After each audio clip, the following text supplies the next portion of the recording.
Hello drama addict, hope so you are doing well. आज आप देखेंगे put your head on my shoulder का 10th episode. तो आशा करती हूँ कि आपने 9th एपिसोड तक एंजॉय किया होगा। जैसे कि आपने लास्ट एपिसोड में देखा था कि सीतुमो और उसके फ्रेंड गुवई और उसके घर उसका बर्थडे मनाने आते हैं, जहाँ पर वो खेलते हैं बिल्डिंग ब्लॉक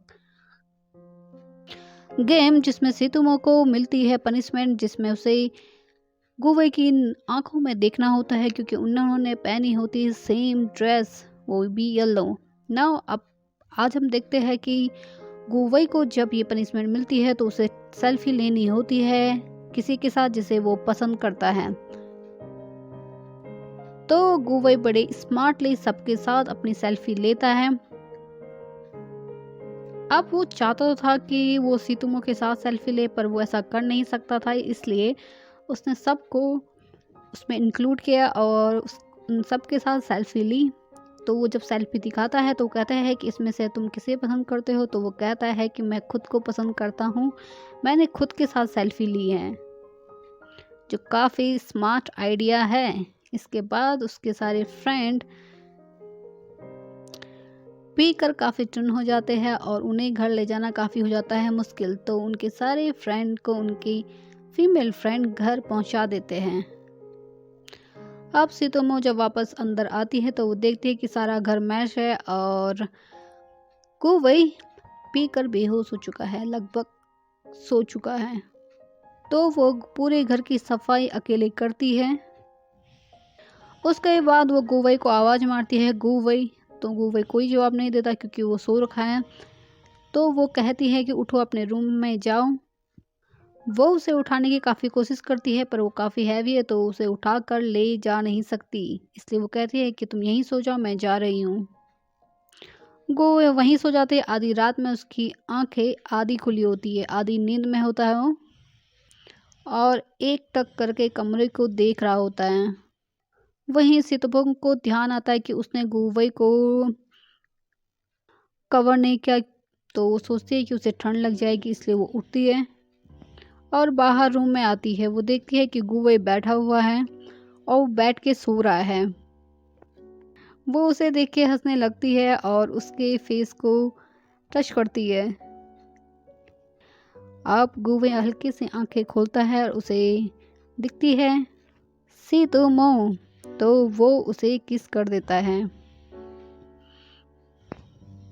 अब वो किस करने के बाद वापस जाके सो जाता है और सीतुमो ठगी की ठगी रह जाती है। उसे समझ नहीं आता है कि हो क्या गया। वो गुवई को उठाने की कोशिश करती है, कहती है रास्कल, यही ठंड से मरो। पर गुवई कोई जवाब नहीं देता। फिर वो ना चाहते हुए भी उसके लिए ब्लैंकेट लाती है और उसके ऊपर रख देती है। अब अगले सीन में दिखाया जाता है कि सीतुमो वापस मॉर्निंग उठती है तो गुवई ने उसके लिए ब्रेकफास्ट बनाया होता है। गुवई कहता है कि उसमें दिखाया जाता है कि गुवई कहता है कि कल रात मैंने जो किया उसके लिए मैं तुमसे माफ़ी मांगता हूँ और मुझे तुम्हारी परमिशन के बिना ये नहीं करना चाहिए था, पर मैं तुम्हें बहुत समय से पसंद करता हूँ। तो इस पर सीतुमो कहते हैं कि मैं भी तुम्हें काफ़ी टाइम से पसंद करती हूँ, और उसके बाद उन्हें किस करते हुए दिखाया जाता है, पर यह होता है सिर्फ एक ख्वाब जो सीतुमो देख रही है। वो सोचती है कि मैं ऐसा ख्वाब कैसे दे सकती हूँ। उसे लगता है कि कल रात जो उसने किस किया था उसकी वजह से उसे ऐसे सपने आ रहे हैं। अब अगली सुबह वो उठती है और जाके ब्रेकफास्ट पर बैठती है गुवई के साथ। गुवई ने ब्रेकफास्ट बनाया है तो बातें वैसे ही शुरू होती है जैसे सपने में हुई थी कि मैंने कल रात तुम्हें डिस्टर्ब तो नहीं किया और मुझे तुम्हारे साथ ऐसा नहीं करना चाहिए था। और वो जो सीतुम है वो समझ रही है कि वो किसके बारे में बात करने वाला है, तो वो कहता है कि मुझे तुम्हें अकेले सफाई करने नहीं देना चाहिए था, जिस पर सीतुमो काफ़ी शॉक हो जाती है और उसे लगता है कि वो ये सब भूल चुका है। तो वो गुवई से पूछती है कि तुम्हें क्या कुछ भी याद नहीं है। तो सीतुमो जब ये जान जाती है कि गुवई को कुछ याद नहीं है तो वो कहती है कि ठीक है, मैं ऑफिस जा रही हूँ। और गुवई को समझ नहीं आता है कि मैंने ऐसा क्या किया कि वो जो सीतुमो एकदम काफ़ी गुस्सा हो गई है। क्योंकि गुवई बेचारे को तो कल की याद का कुछ भी ध्यान नहीं है। इधर वांगशिन फ्यूपई की अभी भी सीटी टेस्ट में मदद कर रही हैं। यहाँ पर वो डिसाइड करते हैं कि वो जाएंगे आज एक डेट पर। वांगशिन हॉस्टल में वापस आती है और अपनी फ्रेंड से पूछती है कि वो डेट के लिए क्या पहने, तो उसकी फ्रेंड उसे सजेस्ट करती है कि वो ये पहन कर जाए। इधर फ्यूपई वांगशिन को लेने के लिए हॉस्टल में आता है। वो देखता है कि वांगशिन बाकी टाइम से काफ़ी अलग रही है, तो वो कहता है कि तुम काफ़ी खूबसूरत लग रही हो। इधर लैब में जहाँ पर प्रोफेसर ये कह रहे थे कि तुम बच्चे काफ़ी जल्दी बूढ़े हो गए हैं, तुम्हें अभी भी वार्मिंग ड्रिंक की ज़रूरत पड़ती है, तभी उनकी वाइफ उनके लिए वार्मिंग ड्रिंक लेकर आती है। अब आपको पीछे एपिसोड में मैंने बताया था कि उनकी वाइफ वहाँ की वार्डन है। तो प्रोफेसर कहता है कि मुझे नहीं पीना है क्योंकि लैब में कोई भी फूड और ड्रिंक अलाउड नहीं है। तो इस पर उनकी वाइफ कहती है क्या बकवास है। ये सुनकर बाकी सारे स्टूडेंट हंसने लगते हैं क्योंकि अभी अभी प्रोफेसर कह रहे थे कि मैं अभी बूढ़ा नहीं हुआ हूँ, मुझे वार्मिंग ड्रिंक की ज़रूरत नहीं है।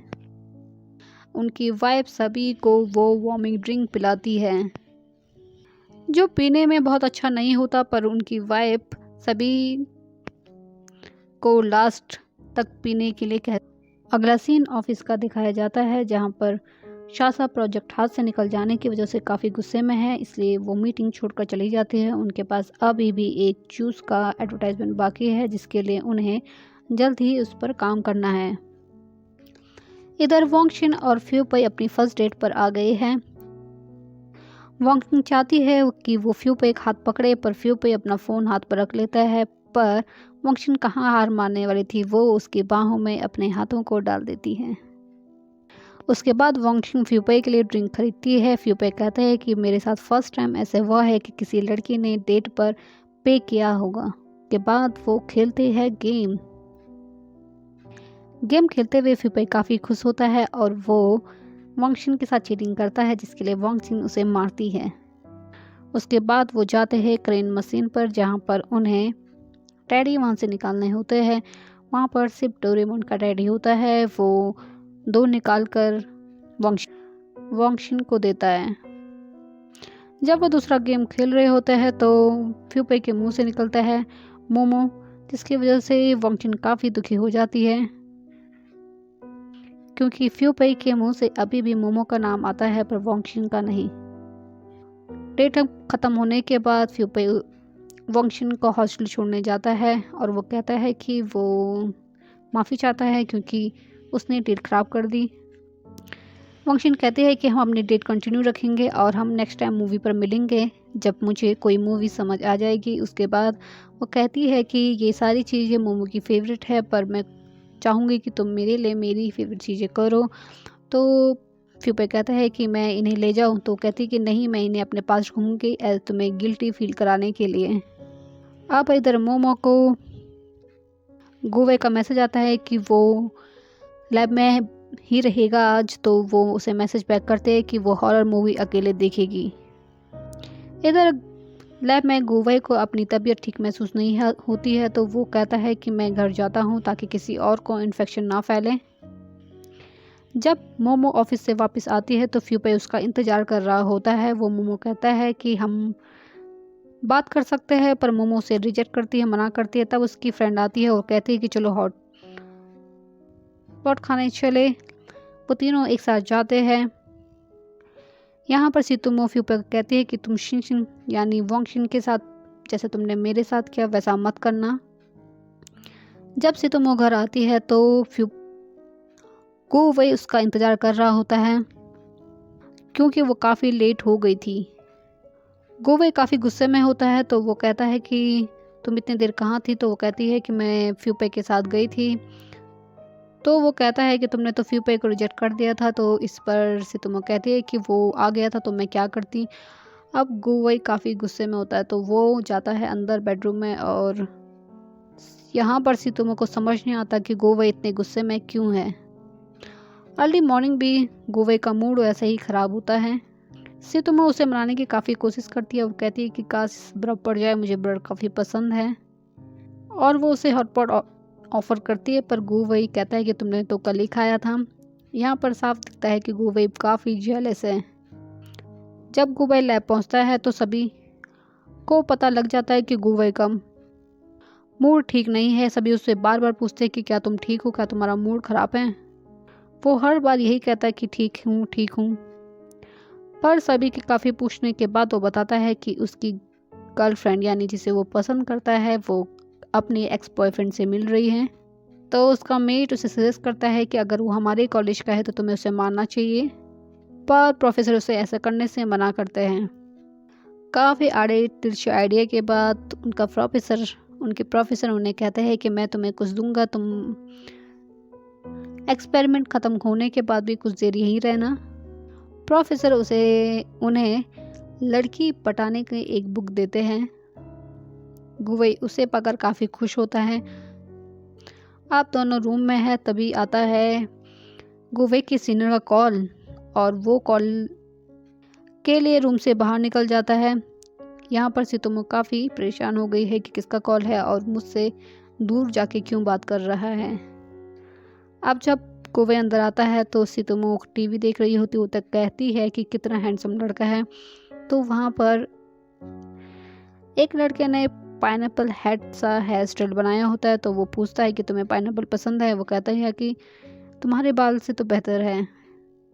गुवई अंदर रूम में जाता है और उस बुक को पढ़ता है। उसमें फर्स्ट लिखा होता है कि लड़की की तारीफ़ करो, सिर्फ उसके मेकअप की नहीं, हर चीज़ की तारीफ़ करो। अब वो बाहर आता है जहाँ पर सितोमो अपने मेंस्ट्रुअल की पेन की वजह से बैठी हुई है। तो वो उसे पूछता है कि तुम्हें क्या हुआ। वो कहती है कि मेरा पेट दर्द हो रहा है। तो वो कहता है कि चलो अभी डॉक्टर के पास चलो। तो वो मना कर देती है। वो कहती है कि मेंस्ट्रुअल पेन है। इस पर गुवई कहता है कि तुम काफ़ी स्ट्रांग हो, तुमने काफ़ी अच्छे से सारे कपड़े तह लगाए हैं, तुम सारे काम बहुत अच्छे करती हो। अब सितोमो कंफ्यूज हो जाती है कि इसे क्या हो गया। अब वो वापस अंदर जाता है गुवई और दूसरी तरकीब पढ़ने लगता है जिससे वो लड़की को इम्प्रेस कर सकता है।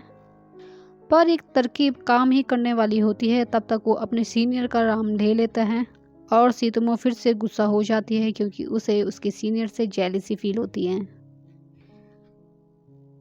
आज का एपिसोड गुवई की इसी कन्फ्यूजन के साथ ख़त्म करते हैं। मिलते हैं अपने नेक्स्ट एपिसोड में। Till then please like, share, comment and subscribe to drama addict.